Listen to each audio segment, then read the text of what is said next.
Hi guys and girls, I'm Obsidian and welcome to the best damn moments in the galaxy. This is a collection of my favourite experiences within Elite Dangerous, both past and present. We're going to head back to 2016 into what was arguably one of the most impactful community goals in the game's history. Fuel in Jacque Station for its 60,000 light-year jump across the galaxy. Now here in 2019 we know that jump ultimately failed, but it did lead to the creation of a second inhabited bubble known as Colonia. But back in 2016 that wasn't as clear, no one knew what to expect. The plan initially was to get Jacque Station all the way out to the opposite side of the galaxy at Beagle Point. Of course, Jacque himself is a cyborg, a character, an NPC from Elite lore, and he was famed for having a travelling station. He would jump it from point to point around the inhabited bubble until one day he decided he wanted to leave civilization and head 60,000 light years away. For this, he enlisted the help of the community as well as the Fuelers, the player-run group that assists other players in their hour of need. But despite a hugely successful community goal, the jump was ultimately sabotaged by another group of players who sold corrosive, damaging alien technology to this station, causing the jump to fail. Jacque Station was lost for a period of time, but was eventually discovered by an enterprising commander out here in the middle of the galaxy. For a long while, Jacque Station was out here alone, but eventually a civilization started springing up around him. Eventually many other stations come along, and soon this area of space become known as Colonia. And for me, this was a most amazing moment within the game, as it represented the point at which humanity began spreading across the stars. Over a year earlier, in March of 2015, the first stages of an event began, an event that would eventually culminate in perhaps having the most impact ever on the galaxy as a whole. This was a discovery of an alien object of unknown origin, an object that became known as the Unknown Artifact.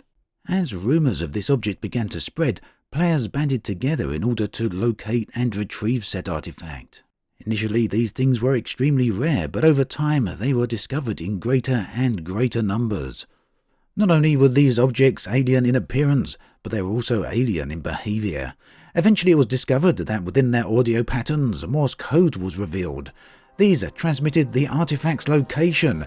Now, soon after this discovery, space stations started to foul around the galaxy. This began in the Wakashuni system, and eventually players realised that the unknown artifacts were interfering with stations they were sold to, and causing these technological issues. Sometime later, another object was found, this one called the Unknown Probe.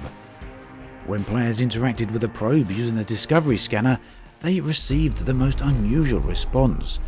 After interfering with their ship, the alien's probe would emit a strange sound, which players later used within a spectral analysis and discovered an embedded image.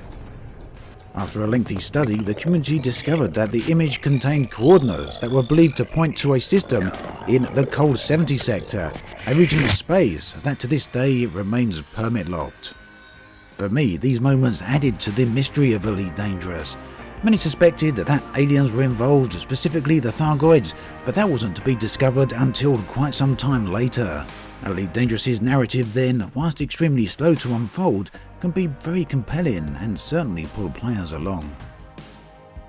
I've said before that the Elite Dangerous galaxy is the star of the show. It's very much what the game's all about for many people, and is no less true for me.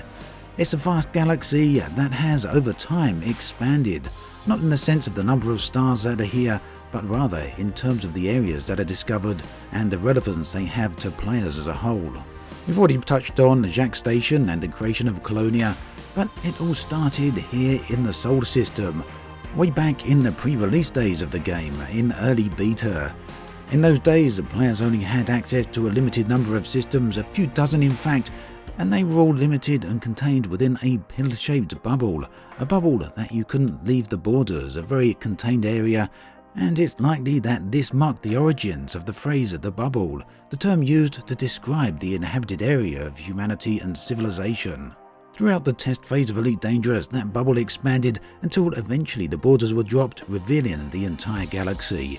And now here we are, many years later, spread across the stars, considering now on distant worlds too, building a station here at the centre of the galaxy, right near Sagittarius A.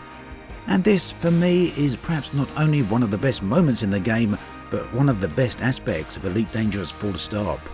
As always, thanks for watching, and I'll catch you guys and girls next time.